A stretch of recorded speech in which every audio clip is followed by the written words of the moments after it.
I retired my purple dress. I'm going to go get a new one and come back here. Well, Hopefully you won't need to. Okay, I was thank about you. to say, well, I hope to never see you again. Oh, okay. But in a good way. We just met. Okay. Yeah, thank you so much for coming. And do we have any of the North Carolina group in the crowd here that I met with earlier? Thank you all for coming back. This is the third year that they've been back, and this is something that I was, interested in when I was Speaker of the House. We worked on the things that are within the state purview. A lot of that had to do with caregivers, Right. And that's one thing that I think. I happen to agree with you. The fact that you came here because you think that the NIH funding is at risk is a real problem, and it's a problem that we need to solve by just simply making this a priority. And I think that you have a number of people here who are going to work to do that.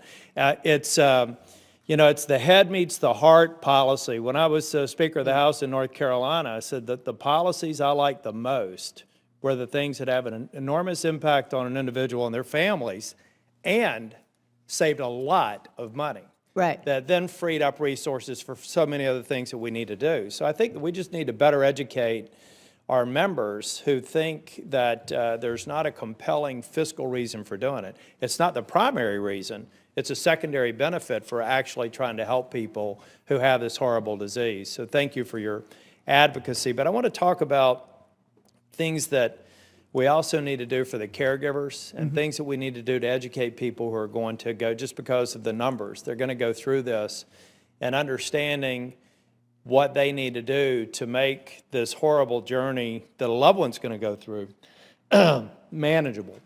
So what else can we do, or what other things should we be looking at as matters of priority that are things that are working in one area that need to be nationalized, that better prepare caregivers for the hard task that they have to help their loved ones? Well, I think you're going to hear from some people who are doing that 24/7 in just a few moments, and I think they would be able to better advocate exactly what would help them. Every caregiver that I've met, and I have met thousands and thousands, be they men or women, and I just want to say, even though my focus is really on women, I have met extraordinary men. Bob sitting right here behind me, extraordinary men who make it their priority to care for their loved ones. Great stories of love and commitment and sacrifice going on in this country day in and day out. Most of them say they need a break. They need time. Because very often the caregiver gets sicker than the actual person that they're caring for. They need someone to come in and help them that they can afford, and so that they can have some time to focus on their own mental and physical health. So I think routinely you hear that, making it affordable, and that the person that they can actually hire is well trained in what their loved one needs. So we need a caregiving force. As I said, when I was looking for a caregiver for my father, no one was trained in what it took to deal with someone who had Alzheimer's, so they didn't understand how he might be different from somebody else that they were assigned to care for. So I think they would advocate, and I think they'll tell you we need a trained workforce. We need, and trained in the different forms of dementia, right? And different brain-related challenges. They need to be able to afford caregiving so that they might be able to continue to be the provider in their family. As I mentioned with Pam being diagnosed, she quit her job, and Bob had to quit his job as well.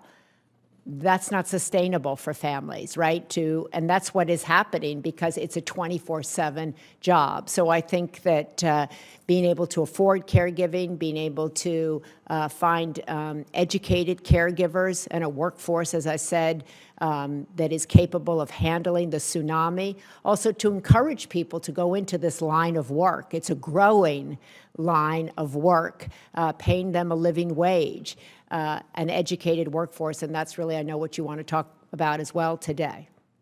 Well, Madam Chair, I've got another committee that I hope to get back to and ask questions of the panel. Otherwise, I'll submit questions for the record. But I think that we need to continue to fight for. I support it. The funding, the increased funding for Alzheimer's. I will continue to support it. We need to, also, you made a point in your statement that I think is very important, and it has to do with bipartisanship. I'm sort of the kind of a consulting nerd here, and we've got to think about other ways. As we look for funding, we also need to look at ways to be more productive with the funding that we're producing. And I think this represents an opportunity for Republicans and Democrats to come together and look at some of the hurdles, whether it's research, regulatory environment, authorization for new therapies, those sorts of things that we can look at and find ways to remove barriers to get more productivity and a faster path to treatments and a cure.